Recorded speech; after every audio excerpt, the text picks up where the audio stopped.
Good morning.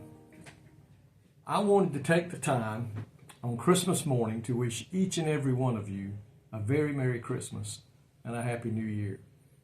As we take this time to celebrate the birth of our Lord and Savior, Jesus Christ, thanking Him for coming to earth as a babe, born in a manger, that would later go to a cross on a hill called Calvary and give His life and shed His blood so that you and I could find forgiveness of our sins and one day live with Him forevermore in heaven. Folks, what an awesome time that we celebrate today.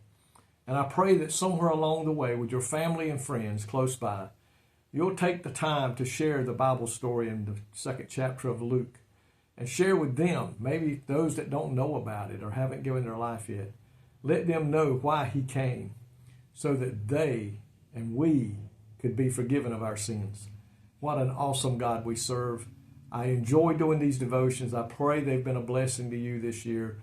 I pray and ask for your encouragement, your words of comfort, your prayers, that we will continue to do these on into the next year, and pray that somebody will find Jesus Christ because of these devotions. Maybe somebody that's already a child of God and needs encouraging, they'll find that in these words that come out of the Bible. I praise you and thank you for all that you do, and thank you for watching. Thank you for your comments.